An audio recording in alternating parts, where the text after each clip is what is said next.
Hello everyone, welcome back to PCS mind. दोस्तों, आज की वीडियो में हम कवर करने वाले हैं प्रतियोगिता दर्पण। ये एक मंथली मैगजीन है। यहाँ पर आपका एक पूरे महीने का करंट अफेयर कवर हो जाएगा। आप देख सकते हैं अगस्त 2024 के लिए ये एक लेटेस्ट मैगजीन है। ठीक है, इसमें आपका लास्ट मंथ का करंट अफेयर काफ़ी अच्छे से पूरे महीने का कवर हो जाएगा।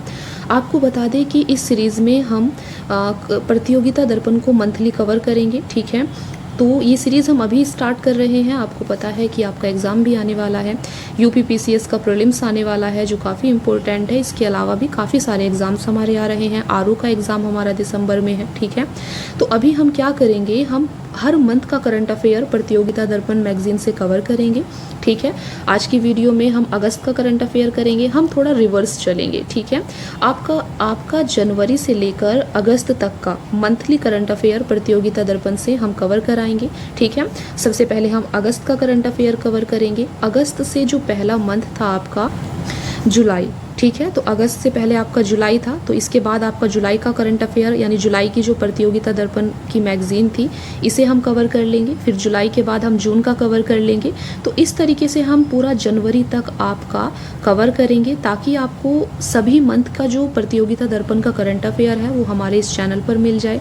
इसकी एक प्लेलिस्ट बना दी जाएगी। ठीक है, प्लेलिस्ट में आपको प्रतियोगिता दर्पण की सारी वीडियोज़ मिल जाएंगी ताकि आप इजीली रिवाइज कर पाएँ। ठीक है, आई होप कि आपको ये सीरीज़ पसंद आएगी। चलिए फिर स्टार्ट करते हैं आज की क्लास। आपको सबसे पहले बताते हैं कि प्रतियोगिता दर्पण की मैगजीन को कैसे पढ़ना चाहिए। दोस्तों, प्रतियोगिता दर्पण की जो मैगजीन है इसमें सब कुछ हमारे एग्ज़ाम के लिए ज़रूरी नहीं होता है। अभी हमें वो पढ़ना है जो हमारे एग्ज़ाम के लिए काफ़ी ज़्यादा ज़रूरी है, जहाँ से क्वेश्चंस बनते हैं। ठीक है, सबसे पहले मैं आपको ये दिखाती हूँ कि इस मैगजीन के अंदर कौन कौन से चैप्टर्स आते हैं, किस तरीके से आपको कंटेंट दिया जाता है। हो सकता है काफ़ी सारे स्टूडेंट्स यहाँ पर नए होंगे जिनके लिए ये मैगजीन नई हो सकती है, उन्हें नहीं पता है कि किस तरीके से हमें इसे पढ़ना है। ठीक है, देखिए, तो आप देख सकते हैं इस अंक में सबसे पहला जो आपको मिलेगा यहाँ पर संपादकीय का एक पेज मिलेगा। ठीक है, तो संपादकीय का पेज आपका मन करे तो आप पढ़ सकते हैं। ठीक है, हर चीज़ से हमें नॉलेज मिलती है, लेकिन अभी हम अगर टू द पॉइंट एग्जाम के लिए तैयारी करना चाहते हैं और हमारे पास समय काफ़ी कम बचा हुआ है। ठीक है, ऐसे में हमें टू द पॉइंट और एग्जाम से रिलेवेंट चीज़ों को ही पढ़ना होगा। ठीक है, तो संपादकीय का पेज आप इग्नोर कर सकते हैं अपना टाइम सेव करने के लिए। ठीक है, हमारे एग्जाम के लिए जो ज़रूरी है उन्हें हम यहाँ पर देखेंगे। सबसे पहले ज़रूरी है राष्ट्रीय घटनाक्रम। यहाँ पर आपका जो नेशनल करंट अफेयर है वो आपका यहाँ पर कवर हो जाएगा। तो आपके एग्जाम के लिए ज़रूरी है राष्ट्रीय घटनाक्रम यानी नेशनल करंट अफेयर को अच्छे से कवर करना। ठीक है, तो ये चीज़ हम यहाँ पर देखने वाले हैं। देन अंतर्राष्ट्रीय घटनाक्रम, इंटरनेशनल करंट अफेयर को हम यहाँ पर कवर करेंगे। ठीक है, आपको इसे पढ़ना होगा। देन नेक्स्ट है आपका इकोनॉमिक्स से रिलेटेड जो भी करंट अफेयर है इसे हम यहाँ पर कवर करेंगे। ठीक है, बजट और इकोनॉमिक सर्वे पर आपका एक अलग वीडियो आएगा तो उसे भी आपको देख लेना है। ठीक है, इसके अलावा नवीनतम सामान्य ज्ञान को भी हम यहाँ पर देख लेंगे। ठीक है, इसके अलावा खेलकूद से रिलेटेड जो करंट अफेयर है आपका, तो खेलकूद से रिलेटेड करंट अफेयर हम यहाँ पर देखेंगे। ठीक है, नेक्स्ट है आपका भारत दूसरी बार T20 पुरुष विश्व कप का विजेता, इस न्यूज़ को भी हम यहाँ पर देखने वाले हैं। ठीक है, रोजगार समाचार को हम नहीं देखेंगे। ठीक है, नेक्स्ट है आपका विज्ञान एवं प्रौद्योगिकी यानी साइंस एंड टेक्नोलॉजी से रिलेटेड जो भी करंट अफेयर है वो आपका यहाँ पर कवर हो जाएगा। ठीक है, चलिए अभी नेक्स्ट देखते हैं। नेक्स्ट आप देख सकते हैं कुछ दिव्य दर्पण कर यहाँ पर दिया गया है। ठीक है, इसके अलावा जो सक्सेसफुल कैंडिडेट होते हैं उनका एक जो भी लाइफ है, ठीक है, उनके बारे में यहाँ पर दिया जाता है। तो आपको मन करे आप पढ़ सकते हैं, लेकिन एग्जाम के लिए ये उतना रिलेवेंट नहीं है। ठीक है, तो अभी हमें टू द पॉइंट एग्जाम की तैयारी करनी है। इसके अलावा आप देख सकते हैं यहाँ पर कुछ आर्टिकल्स दिए होते हैं, विश्व परिदृश्य यानी कि जो भी वर्ल्ड में चल रहा होता है उससे रिलेटेड कुछ यहाँ पर आर्टिकल्स हैं। जैसे यहाँ पर दिया गया है भारत और भूटान चीन की चिंता। ठीक है, तो ये आर्टिकल है। भारत की टेक कूटनीति मुद्दे और चुनौतियां, ये आर्टिकल आपको यहाँ पर मिल जाएगा। ठीक है, लेकिन अभी हम प्रीलिम्स के पॉइंट ऑफ व्यू से यहाँ पर पढ़ने वाले हैं, तो आपका जो मेनली हम कवर करेंगे यहाँ पर आपका national current affair, international current affair, economics से रिलेटेड करंट अफेयर। ठीक है, इसके अलावा कुछ हम नवीनतम सामान्य ज्ञान से रिलेटेड चीज़ें भी देख लेंगे। खेलकूद से रिलेटेड यानी स्पोर्ट्स से रिलेटेड करंट अफेयर हम यहाँ पर आपका कवर करेंगे। देन साइंस एंड टेक्नोलॉजी से रिलेटेड करंट अफेयर आपका कवर कराया जाएगा। ठीक है, तो इस मैगजीन को हमें इस तरीके से पढ़ना है। तो आप यहाँ पर देख सकते हैं सबसे पहला देखिए, और भी काफ़ी सारी चीज़ें यहाँ पर दी गई हैं, कुछ मॉडल हल प्रश्न दिए गए होते हैं, ठीक है, जो हमें नहीं देखने हैं अगर हमें करंट अफेयर अपना तैयार करना है, ठीक है। तो ये चीज़ें आप देख सकते हैं, काफ़ी सारी चीज़ें आपको मिल जाएंगी, तो इन्हें हम इग्नोर कर सकते हैं, ठीक है। आज की देखिए, ये सबसे पहले आपका एक संपादकीय पेज दिया गया है, समग्र आस्था के साथ लक्ष्य के प्रति अडिग रहें। तो एक मोटिवेशनल ये कुछ है यहाँ पर, ठीक है, संपादकीय है, एडिटोरियल है, आप इसे देख सकते हैं अगर आपका मन करे, लेकिन हम वीडियो में इसे कवर नहीं करेंगे, ठीक है। हम सिर्फ करंट अफेयर यहाँ पर आपका कवर करेंगे जो आपके एग्जाम के लिए ज़रूरी है। देखिए, सबसे पहले है आपके सामने नेशनल करंट अफेयर, राष्ट्रीय घटनाक्रम। सबसे पहले आपको बताते हैं कि नेशनल घटनाक्रम, राष्ट्रीय घटनाक्रम में कौन कौन से टॉपिक इस बार आपकी अगस्त की मैगजीन में दिए गए हैं। देखिए, यहाँ पर आपको बताया गया है, 1 मिनट देखिए। सबसे पहले है आपके सामने लगातार तीसरी बार श्री नरेंद्र मोदी प्रधानमंत्री बने हैं। प्रधानमंत्री सहित 72 सदस्यीय मंत्रिपरिषद में सहयोगी दलों के 11 मंत्री बने हैं, ठीक है। तो इसको हम अच्छे से पढ़ने वाले हैं। नेक्स्ट जो आपका करंट अफेयर न्यूज़ होगा, ये है आपका नए चुनावों के पश्चात चंद्रबाबू नायडू आंध्र प्रदेश के, मोहन चरण मांझी ओडिशा के नए मुख्यमंत्री बने हैं। तो इनका नाम आप याद रखना कि आंध्र प्रदेश के नए मुख्यमंत्री कौन बने हैं, चंद्रबाबू नायडू बने हैं। इसके अलावा ओडिशा के नए मुख्यमंत्री कौन बने हैं, तो ये मोहन चरण मांझी बने हैं। इनके नाम आपको थोड़ा सा तो याद रखना होगा, हो सकता है आपसे एग्जाम में पूछ लिया जाए। इसके अलावा अरुणाचल प्रदेश में पेमा खांडू व सिक्किम में प्रेम सिंह तमांग मुख्यमंत्री पद पर बरकरार रहे हैं, ठीक है। नेक्स्ट है आपका, इन्हें अभी हम डिटेल में पढ़ने वाले हैं। अभी आपको बताया जा रहा है कि क्या सब current affair, national current affair इस बार की अगस्त की मैगजीन में दिया गया है। तो ये सारे टॉपिक्स हैं जिन्हें अभी हम अच्छे से डिस्कस करेंगे, ठीक है। तीसरा करंट अफेयर आपका यहाँ पर होगा, हैदराबाद अब तेलंगाना व आंध्र प्रदेश की संयुक्त राजधानी नहीं रहा है, केवल तेलंगाना की राजधानी है यह, ठीक है। तो ये पॉइंट भी आप याद रखना, हो सकता है आपसे एग्जाम में कंफ्यूज करने के लिए पूछ लिया जाए, ठीक है। तो हैदराबाद सिर्फ अब केवल तेलंगाना की राजधानी है, आंध्र प्रदेश की राजधानी नहीं रहा है। नेक्स्ट है हमारा यहाँ पर, विश्व के शीर्ष लगभग 1500 उच्च शैक्षणिक संस्थानों में भारत के 40 संस्थान रहे हैं, जिसमें QS रैंकिंग 2025 यहाँ पर बताई गई है। नेक्स्ट है आपका, आत्मघाती ड्रोन नागास्त्र 1 की पहली खेप भारतीय सेना को मिल गई है। इसके बारे में हम डिटेल में देखेंगे। नेक्स्ट होगा आपका, उपग्रह या स्पेस क्राफ्ट प्रक्षेपणों हेतु पुनः प्रयोज्य प्रक्षेपण क्षमता के लिए पुष्पक का तीसरा सफल परीक्षण किया गया है। तो ये पुष्पक क्या है, इसे भी हम अभी देखने वाले हैं, ठीक है। नेक्स्ट है आपका यहाँ पर, आकाश से सतह पर मार करने वाली रुद्रम 2 मिसाइल का सफल परीक्षण किया गया है। तो रुद्रम 2 मिसाइल क्या है, इसे भी देखेंगे। नेक्स्ट है आपका, निजी क्षेत्र की कंपनी द्वारा सेमी क्रायोजेनिक 3D इंजन युक्त अग्नि बाण रॉकेट का सफल परीक्षण किया गया है। नेक्स्ट है, जम्मू में रियासी में श्रद्धालुओं से भरी बस पर आतंकी हमले में 10 की मृत्यु हो गई है। नेक्स्ट है आपका, संसद के संयुक्त सत्र में राष्ट्रपति द्रौपदी मुर्मू के अभिभाषण में सरकार की नीतियों एवं उपलब्धियों का उल्लेख किया गया है। नेक्स्ट है, 1898 ईस्वी के अधिनियम को निरस्त कर दिया गया और नया डाकघर अधिनियम 2023 जून 2024 में लागू होगा। नेक्स्ट है आपका, श्रीनगर को विश्व शिल्प परिषद का शिल्प नगरी का दर्जा दिया गया है। तो अब ये सारा जो करंट अफेयर्स है जो अभी आपको बताया गया है, ये सारी न्यूज़, इन्हें हम अच्छे से अभी डिस्कस करेंगे, ठीक है, डिटेल में। चलिए देखते हैं। सबसे पहले है आपके सामने यहाँ पर, लगातार तीसरी बार श्री नरेंद्र मोदी प्रधानमंत्री बने हैं। आप सभी जानते हैं, प्रधानमंत्री सहित 72 सदस्यीय मंत्रिपरिषद में सहयोगी दलों के 11 मंत्री बने हैं। चलिए देखते हैं। देखिए, 18वीं लोकसभा में राष्ट्रीय जनतांत्रिक गठबंधन NDA के स्पष्ट बहुमत के चलते इस गठबंधन की सरकार हेतु ही मार्ग प्रशस्त हुआ है। तो NDA यानी राष्ट्रीय जनतांत्रिक गठबंधन की सरकार बनी है, ठीक है। NDA के सभी घटक दलों के नेताओं की पुराने संसद भवन के सेंट्रल हॉल में 7 जून 2024 की बैठक में श्री नरेंद्र मोदी को सर्वसम्मति से गठबंधन के संसदीय दल का नेता चुना गया है। 9 जून को राष्ट्रपति भवन के प्रांगण में 8000 से अधिक अतिथियों की उपस्थिति में राष्ट्रपति श्रीमती द्रौपदी मुर्मू ने श्री मोदी को प्रधानमंत्री पद एवं गोपनीयता की शपथ दिलाई है, ठीक है। तो आप देख सकते हैं, प्रधानमंत्री को शपथ कौन दिलाता है, प्रधानमंत्री को शपथ दिलाती हैं राष्ट्रपति, ठीक है। ये पॉइंट भी आप याद रख सकते हैं। नेक्स्ट है हमारा, शपथ ग्रहण समारोह में उपस्थित जाने माने अतिथियों में 7 पड़ोसी देशों के शासन प्रमुख आए थे। बांग्लादेश की प्रधानमंत्री शेख हसीना आई थी। मालदीव के राष्ट्रपति मोहम्मद मुइज़्ज़ू आए थे।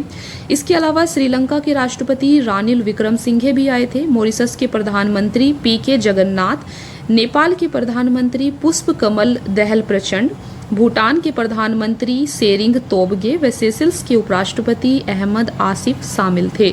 ठीक है, तो आपने यहाँ पर देखा कि शपथ ग्रहण समारोह में प्रधानमंत्री के 7 पड़ोसी देशों के शासन प्रमुख आए थे। ठीक है, तो ये पॉइंट आप जरूर याद रखना। इसके अलावा विपक्षी नेताओं में केवल कांग्रेस अध्यक्ष मल्लिकार्जुन खड़गे ही शपथ ग्रहण समारोह में उपस्थित थे। तो आप देख सकते हैं विपक्षी नेताओं में कौन आया था। विपक्षी नेताओं में केवल कांग्रेस के अध्यक्ष हैं मल्लिकार्जुन खड़गे, यही शपथ ग्रहण समारोह में उपस्थित थे। देखिए, शपथ ग्रहण करने के साथ ही प्रधानमंत्री के रूप में तीसरी पारी की शुरुआत श्री नरेंद्र मोदी ने की। प्रथम प्रधानमंत्री श्री जवाहरलाल नेहरू के बाद लगातार तीसरी बार प्रधानमंत्री बनने वाले वह पहले राजनेता तथा श्री अटल बिहारी वाजपेयी के बाद तीसरी बार प्रधानमंत्री की शपथ लेने वाले वह भाजपा के दूसरे राजनेता हैं।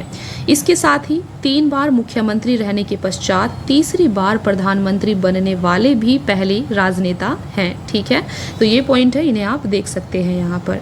देखिए, इसके अलावा श्री मोदी के अतिरिक्त 71 अन्य सदस्यों को मंत्री पद की शपथ 9 जून को दिलाई गई थी। इनमें 30 को कैबिनेट मंत्री, 5 को स्वतंत्र प्रभार के साथ राज्य मंत्री, 36 अन्य को राज्य मंत्री का दर्जा 72 सदस्यीय मंत्रिपरिषद में दिया गया है। नई मंत्रिपरिषद में प्रधानमंत्री मोदी सहित 21 चेहरे पुराने हैं, जबकि पिछली सरकार के 37 मंत्रियों को इस बार मंत्रिपरिषद में स्थान नहीं मिला है। मंत्रिपरिषद में 7 महिलाएं हैं। भाजपा के सहयोगी दलों के 11 सांसद मंत्री बनाए गए हैं। इनमें 5 को कैबिनेट मंत्री बनाया गया है। 37 वर्षीय रक्षा खड़से भाजपा मंत्रिपरिषद में सबसे युवा मंत्री हैं, जबकि हिंदुस्तान अवाम मोर्चा के जीतन राम मांझी सबसे बुजुर्ग मंत्री हैं। ठीक है, तो आपने देखा कि सबसे युवा मंत्री कौन बने हैं और सबसे बुजुर्ग मंत्री कौन है यहाँ पर। ठीक है, चलिए आगे देखते हैं। सहयोगी दलों में तेलुगु देशम पार्टी व जनता दल के 2-2 सांसद मंत्रिपरिषद में शामिल किए गए हैं। इनमें से एक को कैबिनेट मंत्री का व एक को राज्य मंत्री का दर्जा दिया गया है, जबकि शिवसेना व राष्ट्रीय लोक दल के एक सांसद स्वतंत्र प्रभार वाले राज्य मंत्री के रूप में तथा रिपब्लिकन पार्टी ऑफ इंडिया व अपना दल के एक सांसद राज्य मंत्री बनाए गए हैं।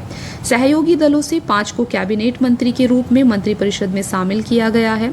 इसमें तेलुगु देशम पार्टी के राम मोहन नायडू, जनता दल के राजीव रंजन सिंह उर्फ लल्लन सिंह, हिंदुस्तान अवाम मोर्चा के जीतन राम मांझी, लोक जनशक्ति पार्टी के चिराग पासवान व जनता दल सेक्युलर के HD कुमार स्वामी शामिल हैं। ठीक है, चलिए अभी नई केंद्रीय मंत्रिपरिषद को यहाँ पर एक नज़र में देखते हैं। तो आप देख सकते हैं नई केंद्रीय मंत्रिपरिषद। सबसे पहले कैबिनेट मंत्री देखते हैं कौन बने हैं। आप देख सकते हैं रक्षा मंत्री हमारे राजनाथ सिंह हैं, गृह मंत्री अमित शाह हैं, सड़क परिवहन और राजमार्ग मंत्री नितिन गडकरी हैं हमारे। ठीक है, इसके अलावा स्वास्थ्य एवं परिवार कल्याण मंत्री JP नड्डा हैं, कृषि एवं किसान कल्याण मंत्री आपके शिवराज सिंह चौहान हैं, वित्त मंत्री निर्मला सीतारमन हैं, विदेश मंत्री डॉक्टर S जयशंकर हैं। ये सब हमारे कैबिनेट मंत्री हैं। इसके अलावा आवास और शहरी मामलों के मंत्री मनोहर लाल खट्टर हैं।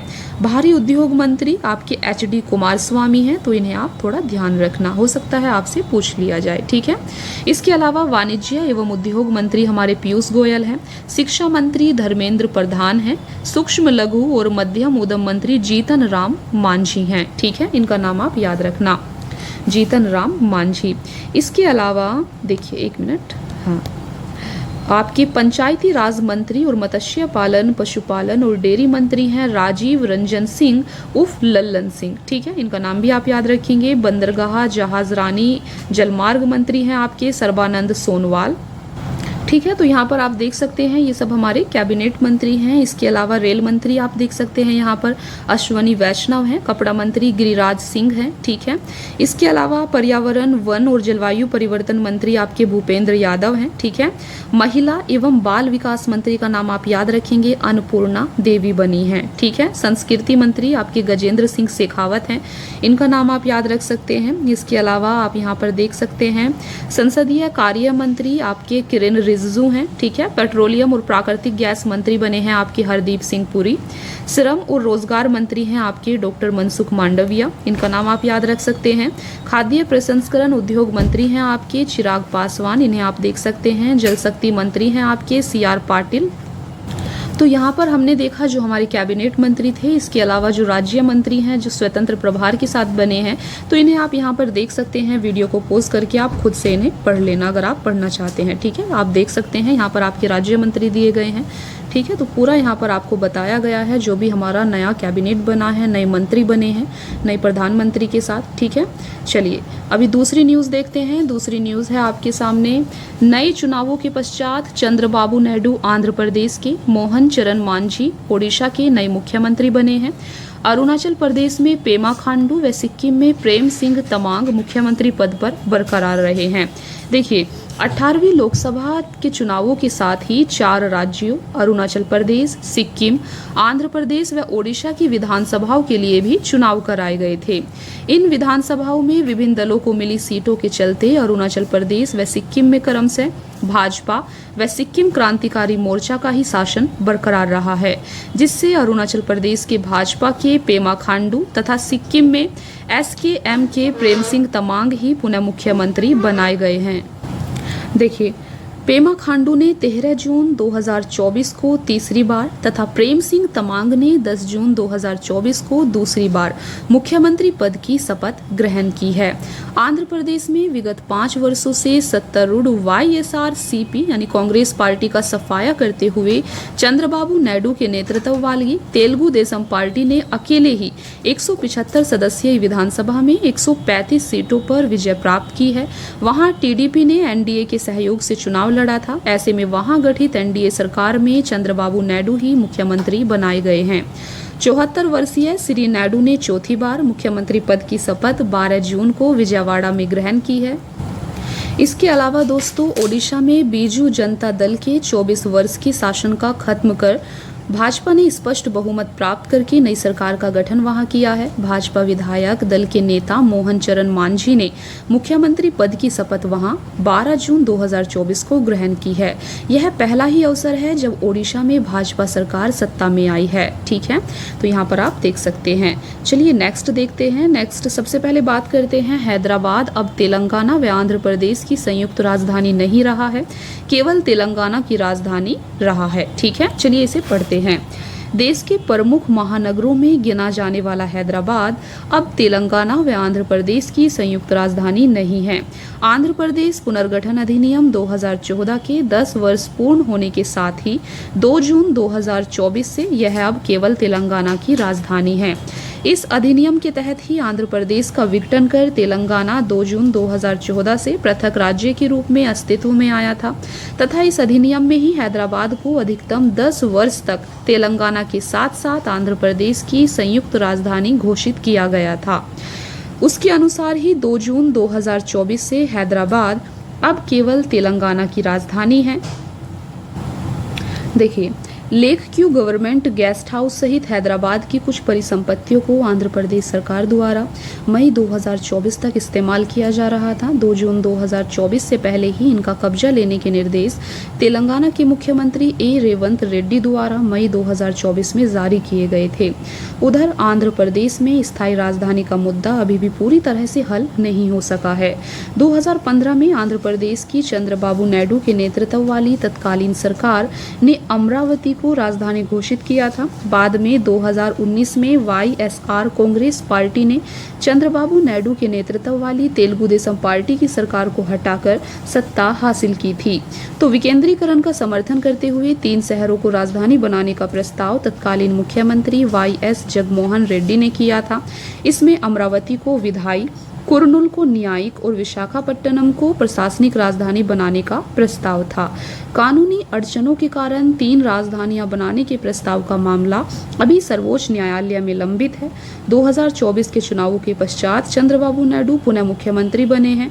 उन्होंने मुख्यमंत्री पद की शपथ लेने से एक दिन पूर्व ही 3 कैपिटल फॉर्मूला ठुकराते हुए अमरावती को ही राजधानी बनाने की घोषणा की है। अमरावती ही आंध्र प्रदेश की राजधानी के रूप में संचालित है। ठीक है, तो ये चीज आप यहाँ पर याद रखेंगे। अभी नेक्स्ट है हमारे सामने विश्व के शीर्ष लगभग 1500 उच्च शैक्षणिक संस्थानों में भारत के 46 संस्थान QS रैंकिंग 2025 की यहाँ पर हम बात करेंगे। देखिए, विश्व भर के उच्च शैक्षणिक संस्थानों के निष्पादन के आधार पर उनकी रैंकिंग का निर्धारण लंदन स्थित QS क्वाक्वारेली साइमंड्स एजेंसी द्वारा प्रतिवर्ष किया जाता रहा है। एजेंसी ने वर्ष 2025 के लिए अपनी 20वीं रैंकिंग 5 जून 2024 को जारी की है। इनमें विश्व के शीर्ष लगभग 1500 संस्थानों में भारत के 46 संस्थानों को स्थान प्राप्त हुआ है, जबकि पिछले वर्ष 2024 की रैंकिंग में 45, 2023 की रैंकिंग में 41 और 2022 की रैंकिंग में भारत के शीर्ष 35 संस्थान लगभग 1300 से 1500 संस्थानों में स्थान पा सके थे। इस बार कितने संस्थानों ने यहाँ पर जगह बनाई है? तो भारत के 46 संस्थानों ने यहाँ पर जगह बनाई है। ठीक है, इस वर्ष भारत के 2 विश्वविद्यालय पहली बार ही QS की वार्षिक रैंकिंग में शामिल हो सके हैं। देखिए, पिछले वर्ष की भांति इस वर्ष भी विश्व के शीर्ष 200 संस्थानों में भारत के 2 विश्वविद्यालय ही स्थान पा सके हैं, जबकि 2023 में शीर्ष 200 में शामिल भारतीय विश्वविद्यालयों की संख्या 3 थी। 2024 की QS रैंकिंग में शीर्ष 200 विश्वविद्यालय में स्थान पाने वाले भारत के 2 संस्थान IIT बॉम्बे 118वां स्थान, IIT दिल्ली 150वां स्थान है। इन संस्थानों की रैंकिंग में काफ़ी सुधार इस वर्ष हुआ है। पिछले वर्ष 225वें स्थान पर रहा इंडियन इंस्टीट्यूट ऑफ साइंस इस वर्ष इस रैंकिंग में 211वें स्थान पर है। पिछले वर्ष IIT दिल्ली की रैंकिंग 197 थी, जो इस वर्ष 150 है। इसके साथ ही IIT बॉम्बे की रैंकिंग पिछले वर्ष की 149 से सुधरकर 118 इस वर्ष रही है, जो भारत के विश्वविद्यालयों या संस्थानों में सर्वोच्च है। तो फ्रेंड्स, यहाँ पर आप देख सकते हैं QS रैंकिंग 2025 में भारत के 46 विश्वविद्यालय और संस्थानों की रैंक।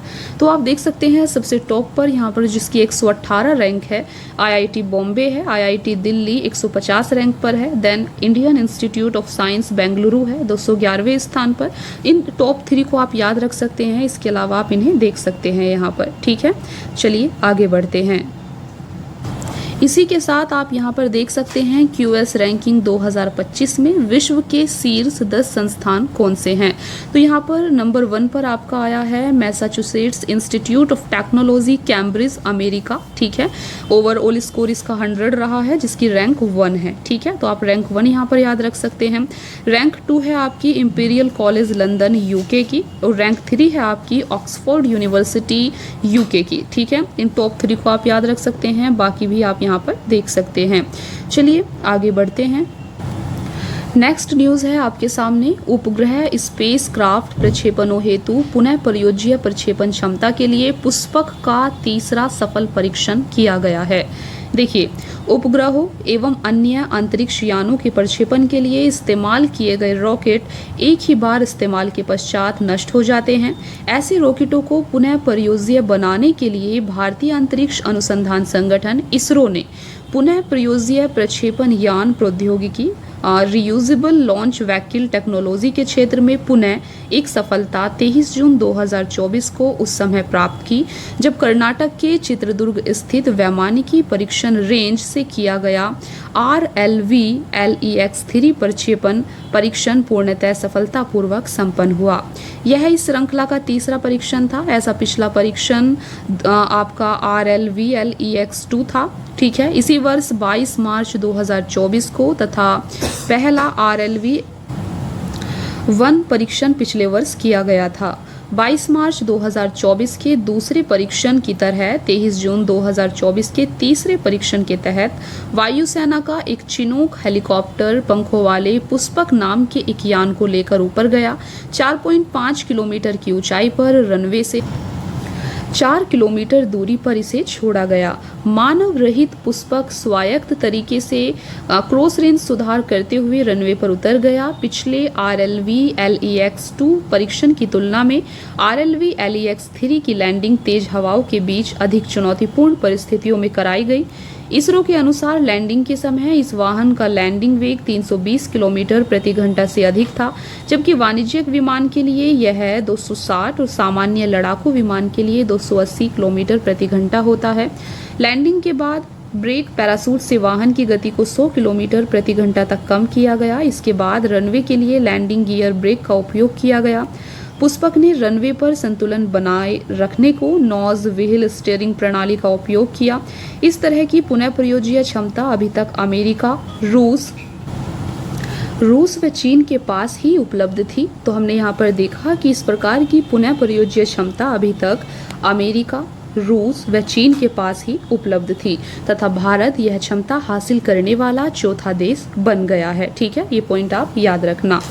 नेक्स्ट है आपके सामने आत्मघाती ड्रोन नागास्त्र 1 की पहली खेप भारतीय सेना को मिली। चलिए इसे देखते हैं क्या है ये। देखिए, भारतीय सेना की प्रहारक क्षमता में काफी वृद्धि गत जून माह में उस समय हुई जब स्वदेश निर्मित आत्मघाती ड्रोन नागास्त्र 1 की पहली खेप उसे प्राप्त हुई। ठीक है, तो आपको ये चीज भी यहाँ पर देखिए ध्यान देना है थोड़ा सा कि नागास्त्र 1 क्या है। नागास्त्र 1 ये तो स्वदेश निर्मित है और ये आत्मघाती ड्रोन है। ठीक है, तो स्वदेश निर्मित आत्मघाती ड्रोन है आपका नागास्त्र 1। देखिए, सुसाइड ड्रोन नागास्त्र 1 की विशेषता यह है कि अपने सैनिकों की जान खतरे में डाले बिना दुश्मन के किसी ठिकाने पर हमला कर सकता है। नागपुर स्थित सोलर इंडस्ट्रीज की सहायक कंपनी इंडियन एक्सप्लोसिव्स लिमिटेड द्वारा निर्मित यह ड्रोन एक fixed wing electronic unmanned aerial है। लगभग 9 किलोग्राम वजन के इस व्हीकल की रेंज 1 किलो वॉरहेड के साथ लगभग 15 किलोमीटर है, जबकि इसका उन्नत संस्करण 2.2 किलोग्राम वॉरहेड के साथ 30 किलोमीटर तक जा सकता है। 4500 मीटर से अधिक ऊंचाई पर उड़ने में सक्षम यह ड्रोन एक उड़ान में 60 मिनट तक हवा में उड़ सकता है। इसे रात में भी संचालित किया जा सकता है। पाकिस्तान व चीन जैसे देशों के सीमावर्ती बीहड़ इलाकों में अपने सैनिकों की जान का खतरा लिए बिना इसका इस्तेमाल किया जा सकता है। टारगेट न मिलने या फिट मिशन समाप्त किए जाने की स्थिति में इसे वापस भी बुलाया जा सकता है। लैंडिंग के लिए इसे पैराशूट सिस्टम दिया गया है, जिसके चलते एक ड्रोन को कई बार इस्तेमाल किया जा सकता है। GPS की सुविधा युक्त नागास्त्र 1 को जैसे ही अपना टारगेट मिलता है यह उसमें क्रैश हो जाता है तथा टारगेट को नष्ट कर देता है। सेना ने 480 नागास्त्र 1 के निर्माण हेतु अनुबंध इंडियन एक्सप्लोसिव्स लिमिटेड के साथ किया है। इनमें से 120 ड्रोन की पहली खेप जून 2024 में इसने सौंप दी है। ठीक है, तो यहाँ पे आपने नागास्त्र 1 को देखा। ये एक आत्मघाती ड्रोन है नागास्त्र 1। ठीक है, इसे आप यहाँ पर याद रखना। चलिए नेक्स्ट देखते हैं। नेक्स्ट है आपके सामने आकाश से सतह पर मार करने वाली रुद्रम 2 मिसाइल का सफल परीक्षण। तो यहाँ पर आपको रुद्रम 2 मिसाइल के बारे में देखना है। देखिए, रक्षा अनुसंधान एवं विकास संगठन DRDO ने ओडिशा के तट के पास से सुखोई 30 MK-1 फाइटर जेट से रुद्रम 2 M2 हाइपरसोनिक मिसाइल का परीक्षण 29 मई 2024 को किया। हवा से जमीन पर मार करने वाली यह मिसाइल काफ़ी शक्तिशाली है और इसकी रफ्तार ध्वनि की रफ्तार से भी 5 गुना तेज है। दुश्मन के किसी भी प्रकार की हथियार, बंकर, विमान, जहाज व आयुध डिपो को उड़ाने में सक्षम यह मिसाइल एक एंटी रेडिएशन मिसाइल है, जिसके बारे में दावा किया जा रहा है कि कोई भी radar system, air defence system, radio frequency यंत्र या किसी तरह का संचार सिस्टम इसे पकड़ नहीं सकता। रुद्रम 2 की रेंज 300 किलोमीटर है। यह 3 से 15 किलोमीटर तक की ऊंचाई से 300 किलोमीटर दूर तक प्रहार कर सकती है। रुद्रम 2 मिसाइल रुद्रम 1, जिसका परीक्षण अक्टूबर 2020 में किया गया था, का उन्नत संस्करण है। रुद्रम 1 की रेंज 100 से 150 किलोमीटर है तथा अधिकतम गति मैक 2 ध्वनि की गति से 2 गुना है। फाइटर जेट में की जाएगी तैनात। देखिए, भारतीय वायुसेना इस मिसाइल को तेजस फाइटर जेट, AMCA और TDBA BF फाइटर जेट में लगाएगी। फिलहाल यह MiG-21, मिराज, जगुआर और सुखोई विमानों में तैनात होने लायक बनाई गई है। रक्षा मंत्री राजनाथ सिंह ने रुद्रम 2 मिसाइल के सफल परीक्षण पर DRDO, वायुसेना और उद्योग जगत को बधाई देते हुए कहा कि इस परीक्षण की सफलता से रुद्रम 2 की भूमिका पुष्टि हुई है और इससे भारतीय सशस्त्र बलों की ताकत कई गुना बढ़ जाएगी। ठीक है, तो ये चीज़ आप यहाँ पर देख सकते हैं। चलिए आगे बढ़ते हैं और नेक्स्ट है आपके सामने, देखिए, निजी क्षेत्र की कंपनी द्वारा सेमी क्रायोजेनिक 3D इंजन युक्त अग्निबाण रॉकेट का सफल परीक्षण। तो यहाँ पर हम देखिए आपका 3D इंजन युक्त है अग्निबाण रॉकेट के बारे में यहाँ पर हम देखेंगे। चलिए देखते हैं। देखिए, चेन्नई के एक स्टार्टअप अग्निकुल कॉस्मोस ने 30 मई 2024 को श्रीहरिकोटा स्थित अपने प्राइवेट परीक्षण स्थल धनुष में स्वदेशी 3D printed semi cryogenic engine युक्त अग्निबाण सब ऑर्बिटल टेक्नोलॉजी डेमोस्ट्रेटर का सफल परीक्षण कर इतिहास रचा है।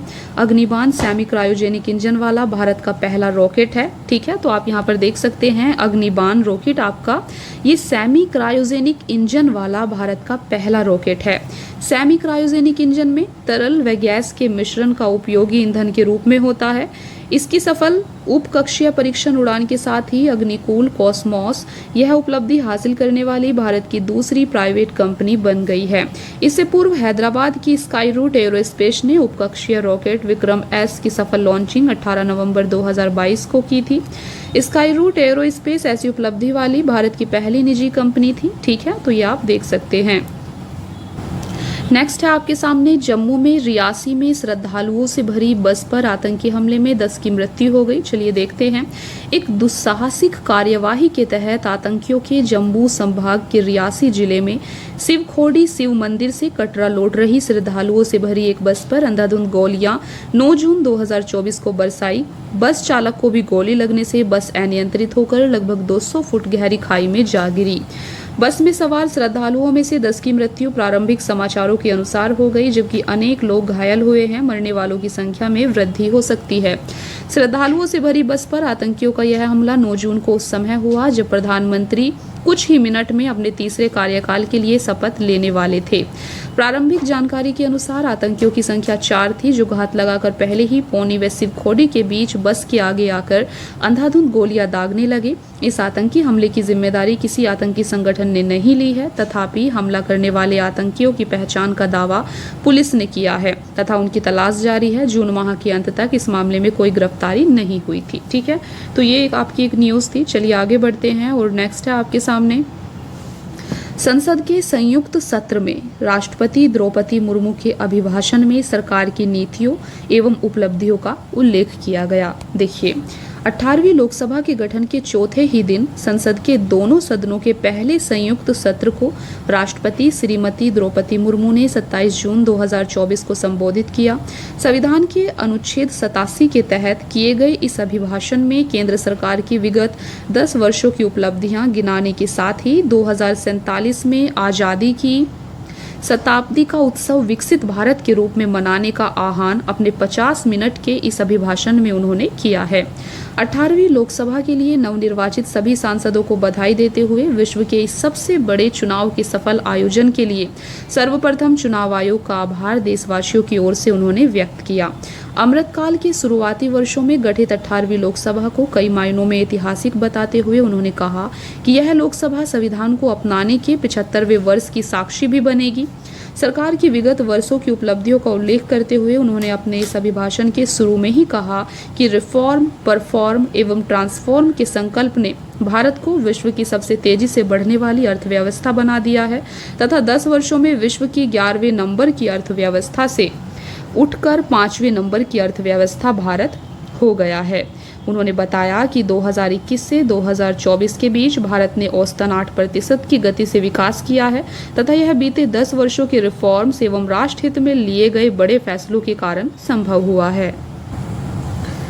इसके साथ ही उन्होंने बताया कि अब उनकी सरकार भारत को विश्व की तीसरे नंबर की अर्थव्यवस्था बनाने में जुटी हुई है तथा इस लक्ष्य की प्राप्ति विकसित भारत की नींव को भी मजबूत करने का प्रयास करेगी। उन्होंने बताया कि उनकी सरकार अर्थव्यवस्था के तीनों स्तंभों मैन्युफैक्चरिंग, सर्विसेज व कृषि को बराबर महत्व दे रही है। पीएलआई स्कीम्स व ईज ऑफ डूइंग बिजनेस से बड़े पैमाने पर निवेश और रोजगार के अवसर बढ़ रहे हैं।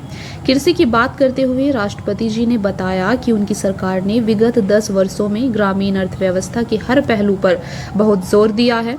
इनमें भी सहकारिता को प्राथमिकता दी गई है।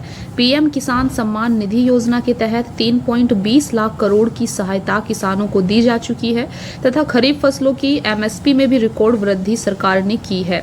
दलहनों व तिलहनों में दूसरे देशों पर निर्भरता कम करने के लिए हर संभव मदद किसानों को सरकार दे रही है। आने वाले समय को हरित युग बताते हुए हरित उद्योगों में सरकार के निवेश में वृद्धि का उल्लेख भी राष्ट्रपति ने अपने इस संबोधन में किया। महिला सशक्तिकरण का उल्लेख करते हुए राष्ट्रपति जी ने अपने अभिभाषण में बताया कि मुफ्त राशन व सस्ते गैस सिलेंडर की योजनाओं से महिलाएं बहुत लाभान्वित हो रही हैं। इसी परिप्रेक्ष्य में बैंक जमाओं में बेटियों को ज्यादा ब्याज देने वाली सुकन्या समृद्धि योजना का उल्लेख भी उन्होंने किया। पीएम सूर्यघर मुफ्त बिजली योजना के तहत प्रति परिवार 30,000 से 78,000 रुपए तक की मदद सरकार कर रही है तथा 1 करोड़ से अधिक परिवार इस योजना के तहत रजिस्ट्रेशन करा चुके हैं। सरकार द्वारा संचालित अन्य योजनाओं में पीएम गरीब कल्याण अन्य योजना, आयुष्मान भारत योजना, जन औषधि केंद्रों, पीएम स्वनिधि योजना व पीएम जनधन योजना आदि का उल्लेख भी इसी परिप्रेक्ष्य में राष्ट्रपति जी ने अपने अभिभाषण में किया है। सरकार द्वारा विगत 10 वर्षों में किए गए रिफॉर्म्स के चलते बैंकिंग, बीमा व अर्थव्यवस्था के अन्य विभिन्न क्षेत्रों में आई मजबूती का उल्लेख राष्ट्रपति ने अपने अभिभाषण में किया। डिफेंस सेक्टर में रिफॉर्म्स का उल्लेख करते हुए राष्ट्रपति जी ने बताया कि इन रिफॉर्म्स के चलते भारत अब 1 लाख करोड़ से अधिक की डिफेंस मैन्युफैक्चरिंग कर रहा है तथा विगत 1 दशक में हमारा डिफेंस एक्सपोर्ट 18 गुना बढ़कर 21,000 करोड़ तक पहुंच गया है। उत्तर प्रदेश व तमिलनाडु में 2 डिफेंस कॉरिडोर सरकार द्वारा विकसित किए जा रहे हैं तथा पिछले वर्ष हमारी सैन्य जरूरतों की 70% खरीद भारतीय उद्योगों से ही की गई है। उन्होंने बताया कि शहीद सैनिकों के सम्मान के लिए कर्तव्य पथ के एक छोर पर नेशनल वॉर मेमोरियल की स्थापना भी की गई है।